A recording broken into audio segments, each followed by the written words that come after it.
Bom, eu não posso falar sobre PDT e PT, até porque eu não sou do PDT nem do PT, né? Eu sou do PSD, tá?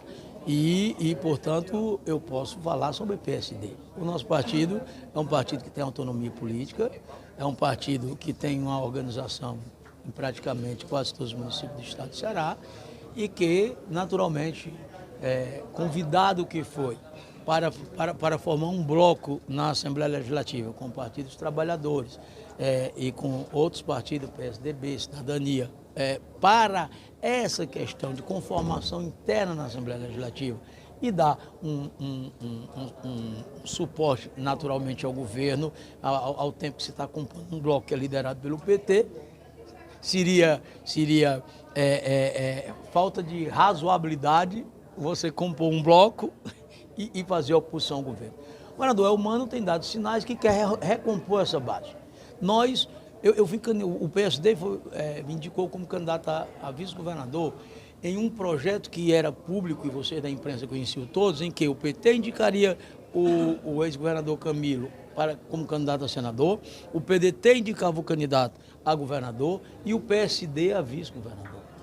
Então, nesse desenho, coube o meu partido, unanimemente, por sua base, me indicou como candidato. Bom, o PDT houve por bem ir para o diretório.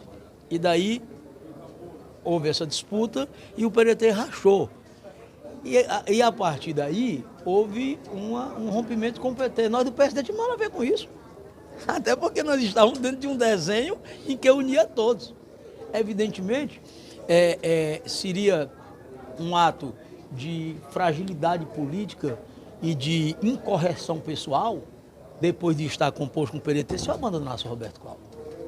Então, a minha biografia não tem uma passagem que remonte à covardia. E nós ficamos, portanto, até o final, mesmo sabendo que a partir do instante que um candidato do PT, né, carregado pelo Lula, pelo Camilo, com altos índices de aprovação, era muito difícil a gente ter chance de vencer as eleições. Mas nós ficamos até o final, lutamos com todas as nossas forças, perdemos as eleições. Se o governo dá sinais de que quer recompor isso aí, não será o PSD que vai lhe criar dificuldade. O senhor não concorda com o Roberto Cláudio, né? Para as eleições do ano que vem, o PSD 2024 pode estar com... O PSD, todo partido político, ele pensa no poder. Aliás, o partido político existe para quê? Para chegar ao seu poder.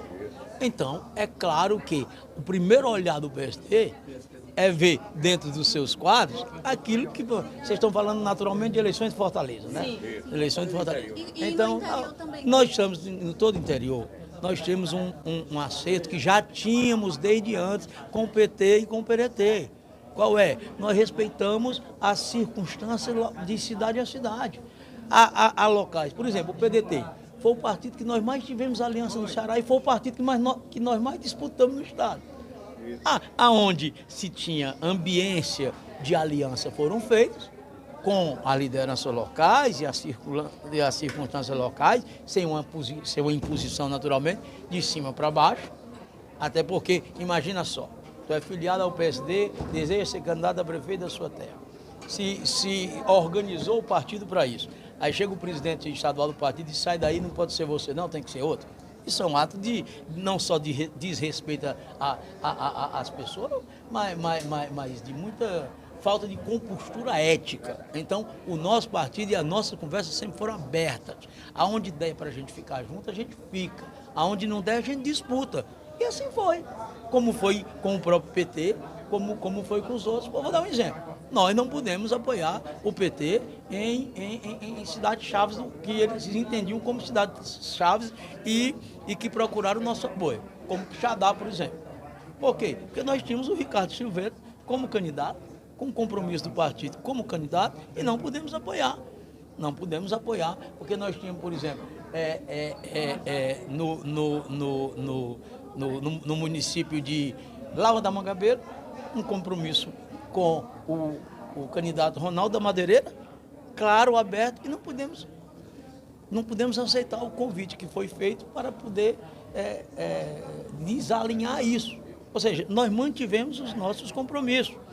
E não pudemos apoiar em Itapipoca, embora com a melhor relação com o prefeito de Itapipoca. Por quê? Porque nós tínhamos o vice-prefeito, que era do PSD, na vice do PSDB. Então, como é que você simplesmente ia tirar direito das pessoas? Então, assim vai ser em todo o canto no Estado, onde a gente tem... Por exemplo, o PT terminou ficando contra a gente no Tauá, fazendo uma aliança com o DEM, como o MDB também. Por quê? Porque nós não pudemos atender em outro canto. Não reclamei. Fomos lá e disputamos as questões naturalmente. Então, o que é a nossa aliança com todo e qualquer partido do Estado do Ceará, sobretudo com essa questão da recomposição que pode estar em curso, em que reúna aí PDT, PT, PSD e os outros partidos, será a mesma postura. A postura da gente avaliar município a município, de procurar sempre dar prioridade na aliança com os partidos que a gente está junto. Que a gente está junto. E isso não. Fortaleza. Nós temos o deputado Célio Estudos, que é o segundo deputado federal mais votado de Fortaleza. 105 mil votos. Que tirou 60 mil votos como candidato aqui. Pelo antigo partido dele, apenas com o telefone. Perdeu apenas para a Luiziana aqui com 7 mil votos. Nós temos o deputado Gastão Bittencourt, que trouxe 50 mil votos de Fortaleza. Os nossos 2 deputados estaduais são têm as maiores votações também destacaram em Fortaleza. Fernando Hugo, em torno aí de 30 mil votos. Lucil Girão, também, todos eles de 25 a 30 mil votos. Temos, portanto, bases e quadros para poder oferecer. Então, se a gente pode fazer uma candidatura própria, é o melhor dos mundos. Se a partir daí a avaliação de que a gente deve fazer uma aliança e essa aliança possa ser com qualquer um dos partidos, nós não temos objeção e nem temos vetos a ninguém. A ninguém.